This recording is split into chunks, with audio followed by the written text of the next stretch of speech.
What is up, guys? This is Tcg Sam here, and in today's video I'm coming at you guys with an updated budget-friendly virtual world deck profile that you can use to destroy the meta. But before we begin, you guys may have noticed I just got these sick new sleeves that have my name all over it, and they're custom made actually. And a huge shout out to your playmat for hooking me up with these sleeves. I really do appreciate it.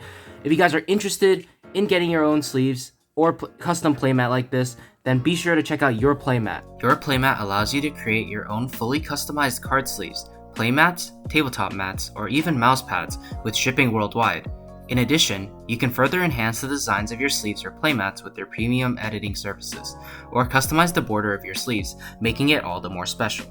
But if you can't come up with your own design, there are a myriad of professionally made sleeve and playmat designs for you to choose from.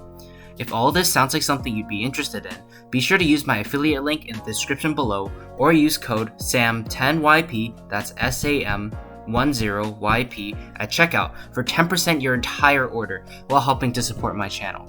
But anyways, back to the video now. Alright, so let's hop straight into the deck profile now. So starting off with the monsters, obviously you want to be playing as many copies of the hand effects as possible. So this is pretty self-explanatory. You want to see at least one every single hand for you to actually do your combos. It doesn't even matter if you don't get like the additional effects of like Lao Lao or whatever. Even if you start with Lao Lao, and it doesn't matter, you can still make a very strong board and put up a very nice combo. So it doesn't even matter if you open Lao Lao. But what I'm saying is, like, you just want to open at least one every single game. These are your starters. 2 Nian. I think 2 Nian's enough. Sometimes I do find myself like kind of wanting a third because like its banish effect is so important.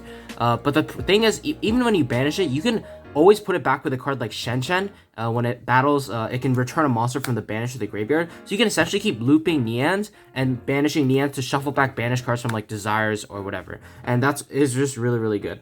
Unfortunately though, I don't think 3 is the best call, even though sometimes I find myself wanting 3 because it doesn't do anything in hand alone. Like, you have to normal summon this if you hard drop pretty much, or it's just better like if it's in the graveyard and you can send it off like one of your other virtual world monsters. So for that reason, I only play 2. That's it for the virtual world monsters. I don't play Tutu. I don't think Tutu's that good. It's not that needed because thing is, with this discard, it's kind of pricey because you already discard a lot of cards with cards like Zhang Wu and Qinglong, and most of the time your hand won't have enough cards to keep up that discard cost for Tutu. And besides, Tutu's effect just rarely ever comes up for me, so for that reason I cut Tutu. So 14 virtual world monsters I think is pretty standard. Now for their hand traps, the only one I think is really mandatory is the Ciphering package. The reason for that is not only is it really good going second, it's a high impact hand trap, but also because going second, it protects your first virtual world hand effect from resolving. So like if you target a Qinglong or a Chuchi with any virtual world card and your opponent attempts to negate it, this Gamma can protect it, and it's just super huge. This also protects your cards like Kowloon from getting ashed, like Desires from getting ashed, stuff like that. Gamma is just really powerful for that reason. And in addition, you actually can use both monsters on the field once you summon them out during your turn. Driver, because it's a level 6, in Gamma you can synchro with this and any level 6 non-tuner synchro to make a Crystal Wing Synchro Dragon without having to go into Ultimate Zulkin. So that's why Gamma and the Driver package is really good. And even if it's like dead in your hand, you don't get to use it, you can always just discard it off of Qinglong or Zhang Wu. So it doesn't even matter then. This card is just so good to play in this deck, and it's very budget friendly. Okay, so this next part, I'm going to be showing these 9 hand traps, which you may be saying, oh, this is not budget friendly at all. But what I'm trying to tell you here is these 9 cards can be like any going second cards or any hand traps or whatever, like anything that fits your budget. So like off the top of my head, you can play something like Skullmeister, Effect Veiler, DD Crow for these slots or whatever. You also play like Skullmeister or Artifact Lancia if your Locust does a lot of that, and like Dark Ruler no more. What I'm saying is that even though like I'm showing these hand traps specifically, I think that these obviously are very good this format, but you can definitely just play whichever hand traps that are within your budget, or you can play going second cards like Forbidden Chalice. You can play Dark Ruler no more, like I said. You can even play like Cosmic Cyclones and stuff if you really want here. I'm just showing you, these are kind of like 9 flex slots that you want to use for going second. Although, to be honest, if you want to play a more like going first oriented deck, you can like replace some of these with cards like There Can Be Only One, Anti-Spell Fragrance, although I wouldn't recommend it because those are uber going first cards. But anyways, these 9 cards, flex slot, but If you have the budget for it, I would recommend these hand traps specifically because they're very, very good this format. Moving on to the spells, triple Kowloon, triple Qinglong. Obviously, this is pretty obvious. You wanna Kowloon's one of your best cards in your deck. Qinglong is also very, very good just on the field. Field alone. If you use a virtual world, target it, and it gets this negate and destroyed, let's say, and it goes to grave, you can use Qinglong to force out another negate, and then you have another virtual world monster in your hand. You can target this, and they just go off from there. It can be really, really good. But obviously a very, very good card in the graveyard that you want like every single turn. This is your follow-up that you can send off of any of your virtual world monsters that allows you to just play next turn, which is super important. And obviously like it's an out to Winda, Caliga, stuff like that, so that's why it's really, really good. You definitely want to max out on it because we're playing triple desires and you don't want to ever banish too many of them. One emergency teleport. This is a really good extender. It kind of acts as like third copy of Nian anyways, so it doesn't really matter if we don't play the third Nian. This is just really good because it's a very nice extender that you can also use to bring out a card like Lulu for level 3 tuner, or even a Gamma for level 2 tuner that allows you to turn your level 6 Synchro plus Gamma into a Crystal Wings Eco Dragon, which can be really good as well. So there's no reason not to play Emergency Teleport. This is a really, really good card. And then Triple Pot of Desires, a very budget-friendly card, but also very good in this deck because no matter what you draw, like even if it's double desires, you draw off desires, it doesn't matter because those you can just discard both of them off of Qinglong and Zhanwu. So it just kind of mitigates the discard cost in that case. But of course, it can also be a really nice starter where you can draw activate it, and if you draw into any virtual world hand name, that's just really powerful as well. Definitely no play less than 3 desires. Very, very powerful card. And then for the traps, just double Chuchi one Zhanwu. This is pretty standard. Sometimes I do find myself wanting a third Chuchi because like, oh, if one gets banished off of desires and the other one is like you kind of have to add it to your hand. You can't really send it to grave to manipulate levels. But in those situations, I always just figured I'll forego the graveyard banishing effect, keep it on my field, and then try to turbo into Nian as soon as possible, and then banish that Nian to shuffle back this face down Chuchi back into my deck, and then I can start making plays with the Chuchi. But yeah, Chuchi, I don't think you want to play 3 of this anyways, because it is just kind of a brick in hand turn 1. Like, yes, you can set it for Ultimate Zolkin, but like most of the time, if you get access to one virtual world monster, you're getting access to Lulu anyways, and then Lulu can just search this or Kowloon to tutor it out. Of course, Zhanwu is a very good extender as well. I definitely think this is needed because it also turns Kirin plus Qinglong into a very, very decent combo. So that's it for the main deck. 40 cards. Going into the extra deck, obviously for level 9s, Shen, this is your boss monster. This is very, very good to have on your field, and not only because it has a very strong effect against something like Dragon Link against Prank Kids. This is like mostly auto win against Prank Kids for like because they can't link their stuff into the graveyard and they don't get their effects.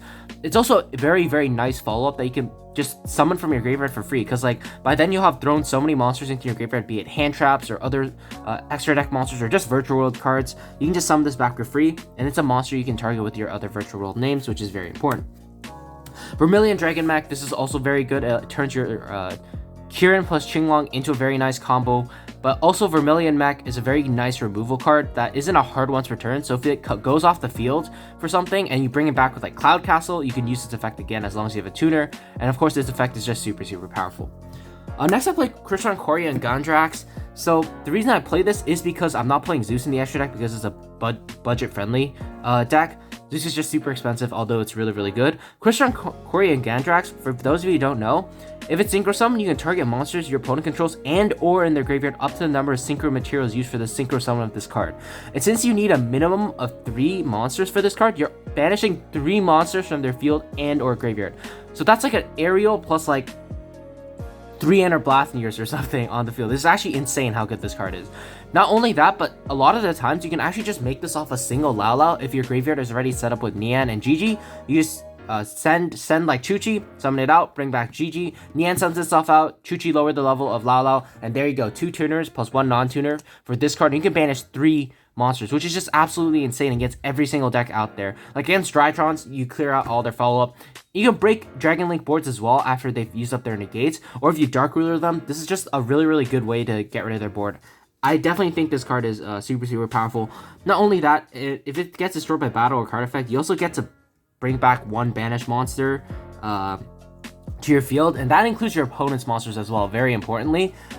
So Funnily enough, if Dragoon is like properly summoned, sorry, I was gonna say like if Dragoon is like properly summoned and you Dark Ruler it and you banish it, it's pretty funny. You can bring it back to your board. But anyways, my point is this card is super good, not only because it clears out monsters, but it also floats and gives you a very good follow-up if it does somehow die. But this is a very nice card.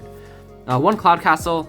Cloud Castle is very good at going into Ender Blathnir, because once you use up like your Shen or Vermilion mech, you get a lot of value from this Cloud Castle because it gives you an Ender Blathnir off of just one level 9 synchro. So once again, like just a Lao can get you to this, and like an Ender Blathnir, which outs like anything in the graveyard. It can loop the final card of your opponent's hand. It can out Dragoon, stuff like that. So that's it for the level 9s. I don't play Croc in this deck, although you can. I'm going to show 2 flex slots in the extra deck that you can change for Croc later on. For the level 6s, Juju, Charge Warrior, Coral Dragon, these are very standard. These two are very good draw outlets, Coral Dragon being the tuner version, and Juju is a very good spot removal against back row decks, and it's a name for you to target with your other virtual world monsters.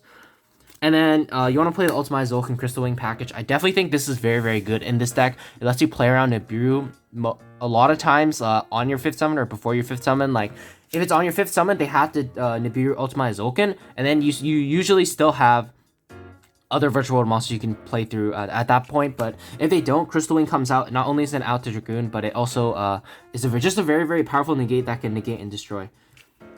That's it for the synchros. For the XYZs, I play Gossip Shadow. Like I mentioned, I don't play Zeus, so I don't play Fortune Tune.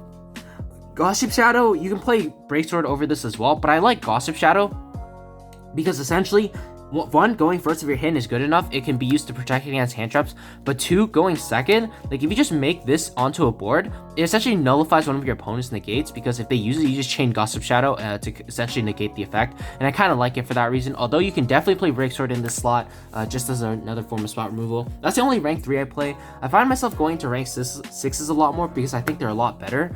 I play M7 and Fan. These two I definitely think you need. Like I said, there are 2 flex slots in this extra deck you can use to play other cards that you may not see here, like Beatrice or whatever. I'll definitely be going over that once I talk about those 2 cards. But yeah, these 2 cards are very good spot removal. This has a very nice interaction with hand traps like that are high impact, like Droll, Lancia. Once they're in their graveyard, you can use this and just loop hand traps or loop your other virtual world monsters back to your hand. This card is just super necessary. And this is a very good spot removal card, like Cori and Gondrax. It removes 1 from the graveyard and 1 from the field, so it's almost as good as that. But it also floats once it dies. So like you just have a lot of ways to remove monsters with this deck. For the 1 rank 9, obviously no VFD, but Phantom Fortress, Ender Blathnir. This card outs anything because it doesn't target, so you can out Dragoon with this. You can out anything in the graveyard as well. This card is just super good. I definitely would recommend playing it.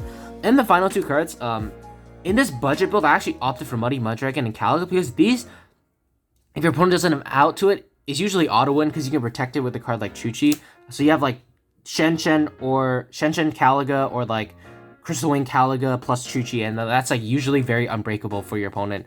The only reason I just normally wouldn't recommend this is it takes a lot of resources, and your hand needs to be really good for this to be able to be pulled off. So unfortunately, I wouldn't recommend this if like you have access to cards like, obviously, like if you have the Zeus. If you have Zeus, I would play the Zeus package here, like Zeus plus like Fortune Tune or whatever. If you don't have Zeus but you don't want to play this, you can play cards like Beatrice as another rank 6. You can also play another like Synchro 6. You can play like Hyper Psychic Riser. It's like a pretty decent 6 that you can use to essentially like floodgate out your opponents. It's kind of like a floodgate level 6 synchro monster. Of course, you can also play cards like Utopia Beyond into Gaia Charge or whatever, because Utopia Beyond plus Stardust Charge Warriors actually can be game sometimes. But yeah, just keep in mind that you definitely don't need to play these 2. I'm just showing you all the different options you can play. That's the best thing about this deck. It allows you to have so much flexibility in your extra deck. You have pretty much a synchro monster for every situation. Like you have a pop 1, you have a banish 3, you have a bunch of draw cards here. So like these draw cards, like if I didn't mention already, you can use them to draw into your like floodgates or hand traps in game 2 or whatever. If you know you're digging for a specific floodgate or hand trap to stop your opponent, you can go through a lot of these in a turn. Which also brings me to like, you can play like Ravenous Crocodile and Archithes, which allows you to draw additional cards. So like if you go like, I don't know, like Horror into Archithes, you get to draw 2 cards, which is pretty insane, allowing you to dig very deep into your deck for those high impact hand traps or trap cards. But yeah, those are just some of my thoughts. Let me know what you guys think in the comments below. Hopefully you guys enjoyed the profile. Like I mentioned before, you can replace those 9 expensive hand traps with any going second card, so please don't comment like, oh, it's not a budget deck. But yeah, hope you guys enjoyed the video. I will be coming out with like a test hand / combo tutorial video, just showing you some of the plays that this deck can do, because definitely do not sleep on this deck right now. This deck is incredibly powerful, pretty consistent actually, considering how budget friendly it is, and it has incredible follow-ups as well. So with that, hopefully you guys enjoyed the video, and I will see you guys soon. Take care.